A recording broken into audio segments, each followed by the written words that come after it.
देखिए, अभी तक जो सूचना प्राप्त हुई है उसमें 15 के लोग घायल हैं, कुछ सीरियस हैं जिनको हमने रेफर किया है। 6 लोगों की डेथ इसमें हुई है और साथ ही वहाँ पर जो मौके पर हमने जो अभी प्रथम दृष्टया जो जांच की है उसमें यही समझ में आ रहा है कि किसी ने ऐसा अफवाह फैलाई है कि वहाँ पर करंट आ रहा है तार में, क्योंकि कुछ हमने फोटोग्राफ्स देखी हैं जिसमें तार टूटे हुए दिखाई दे रहे हैं। ऐसा लग रहा है कि लोगों ने तार खींचकर चढ़ने का प्रयास किया है दीवार पर और उसी वजह से कुछ भगदड़ हुई है, क्योंकि जो भी हमारे डॉक्टर्स ने भी यही बताया कि जो डेथ हुई है वो भगदड़ की वजह से हुई है, ना कि करंट लगने की वजह से। तो इस पर अब आगे जांच भी की जाएगी और हम इसमें इन्वेस्टिगेशन भी करेंगे कि क्यों ऐसा हुआ। मजिस्ट्रेट जांच के आदेश दिए गए हैं। देखिए, इसमें अभी कमिश्नर साहब भी आ रहे हैं, आईजी साहब भी आ रहे हैं, फिर जैसे ही हम आगे डिस्कशन करेंगे उसके बाद इसमें जांच के आदेश दिए जाएंगे। दोषी जो दोषी हैं किसको दोषी मानेंगे पहले आदेश? देखिए, अभी तो जांच के बाद ही पता चल पाएगा। और क्या क्या उपचार है लोगों के और कहाँ के लोग थे लोकल से बात में? देखिए, इसमें कुछ लोग मुरादाबाद नजीबाबाद साइड के हैं। अभी जैसे ही ट्रीटमेंट खत्म होगा उनके बाद उनसे बातचीत की जाएगी, उनके फिर चेक किया जाएगा। अभी जो प्रायोरिटी वो यही है कि जो घायल लोग हैं उनके उपचार ढंग से हो जाए, भले यहाँ पर करना पड़े या फिर आगे रेफर करना। कितने घायल हैं? देखिए, यहाँ पर 15 घायल हैं और अभी 6 लोगों की डेथ है। जैसे मैंने कहा, अभी हमारा प्रायोरिटी ट्रीटमेंट है। जैसे डॉक्टर्स ट्रीटमेंट करने के बाद हमको अंदर जाएंगे हम लोग, उसके बाद हम आगे जाएंगे। प्रथम दृष्टया कौन दोषी प्रथम दृष्टया में क्या आना निकल? प्रथम दृष्टया जैसे मैंने कहा, वहाँ पर हमने जो फोटोग्राफ्स और वीडियोस देखे हैं, हमें पता चल रहा है कि वहाँ पर तार कुछ टूटे हैं। लोगों ने तार खींचकर दीवार चढ़ने का प्रयास किया था और उससे कुछ लोगों ने अफवाह फैलाई कि वहाँ पे करंट आ रहा है, जिसकी वजह से भगदड़ हुई।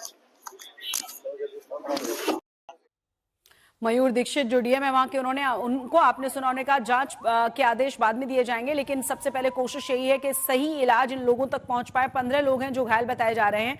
हालांकि अस्पताल प्रशासन की तरफ से पहले कहा गया था कि और ज्यादा संख्या है। 6 लोगों की मौत की पुष्टि अस्पताल प्रशासन ने सुबह ही कर दी थी। अफवाह फैलने की वजह से, करंट की अफवाह फैलने की वजह से ये दुर्घटना घटी है और आज सुबह की ये घटना है।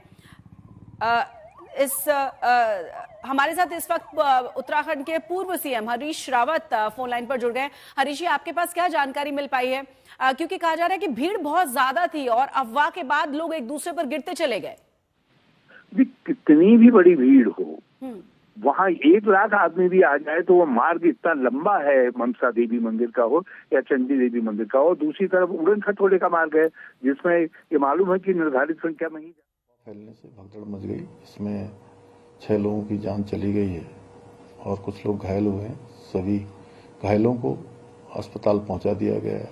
बचाव के काम चल रहे हैं और जो हताहत हुए हैं, मैं भगवान से प्रार्थना करता हूं कि उनको अपने श्री चरणों में स्थान दे। उनके परिजनों को जो असमय एक बड़ा कष्ट उनके सामने आया है, उस कष्ट को सहन करने की शक्ति प्रदान करे। इस घटना के मजिस्ट्रियल जांच के आदेश कर दिए गए हैं और ये अफवाह क्यों फैली, कैसे फैली, इसकी जांच की जा रही है। जो भी इसमें दोषी पाया जाएगा उनके खिलाफ कार्रवाई की जाएगी। घायलों को हर संभव मदद की जा रही है। उनके स्वास्थ्य को जल्दी से जल्दी ठीक हो, उसके लिए हर संभव प्रयास किए जा रहे हैं। तो उत्तराखंड के मुख्यमंत्री पुष्कर सिंह धामी, जांच के आदेश दे दिए गए हैं और कोशिश ये है कि जो घायल हुए हैं उन्हें उचित चिकित्सा मिल पाए। हरीश जी, आपने सुना, आप अपनी बात पूरी कर लीजिए सर। जी, जांच के साथ साथ हमको इसको ठीक से एनालाइज करना पड़ेगा कि इस घटना को जो है एनालाइज करना पड़ेगा। और दूसरे राज्यों में भी इस तरीके की घटनाएं हुई हैं, वहां भी हमको एनालाइज करना पड़ेगा, जिसमें जो तीर्थयात्री आते हैं उनके बिहेवियर से लेकर के सारी चीजों को एनालाइज करके एक परफेक्ट प्रशिक्षित कैडर तैयार करना पड़ेगा। जो तीर्थ यात्राओं का ऐसे अवसरों का, अब हमारे वहाँ अलग अलग अवसर हैं हिंदू मैथोलॉजी के अंदर, उनमें अचानक बहुत बड़ी भीड़ आती है, लाखों में आ जाते हैं। कभी कभी 10 लाख, 15 लाख, 20 लाख, 25 लाख तक लोग आ जाते हैं। तो हमको उस हिसाब से अपने को तैयार करना पड़ेगा। और इसको एक चेतावनी के रूप में लेता हूँ, मैं किसी क्रिटिसिज्म में नहीं कह रहा हूँ।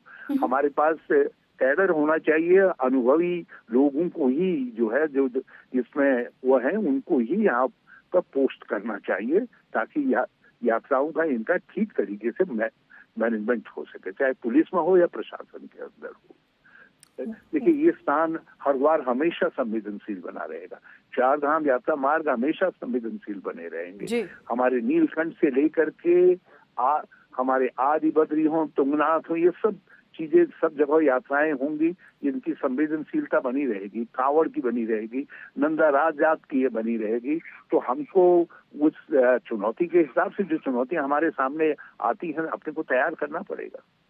और खासतौर से सावन का महीना, रविवार का दिन, बड़ी संख्या में लोगों का वहां पहुंचना, बहुत सारे सवाल ये भी पूछे जा रहे हैं हरीश जी कि जब आपको पता है कि वहां रास्ता सकरा है, आपको पता है कि पहाड़ के ऊपर ये मंदिर है, तो इतनी बड़ी संख्या में लोगों को ऊपर जाने की इजाजत मिली क्यों और कैसे?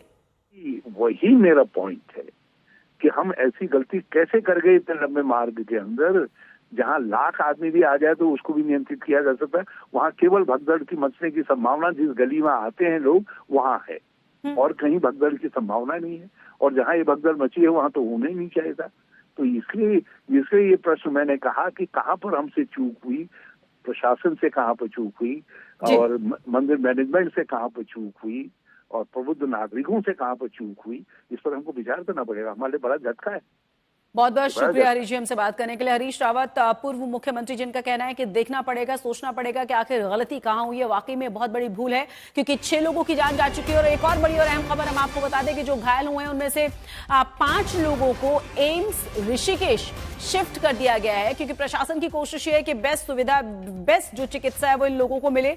बुरी तरह से ये लोग घायल हुए हैं। लगभग 25 से 30 ऐसे लोग बताए जा रहे हैं जो जख्मी हुए हैं, जिन्हें जिला अस्पताल में भर्ती कराया गया था और जिनकी हालत नाजुक है, जिनकी हालत खराब है, उन्हें एम्स भेजा गया है ऋषिकेश। उन्हें शिफ्ट किया गया है जिला चिकित्सालय से, हरिद्वार से एम्स ऋषिकेश में, क्योंकि जबरदस्त तरीके से भगदड़ मची थी। और आपको ये भी बता दें कि इन तमाम लोगों को तुरंत ही जिला अस्पताल में भर्ती करा दिया गया था और सुबह ही जिला अस्पताल की तरफ से 6 लोगों की मौत की पुष्टि कर दी गई थी।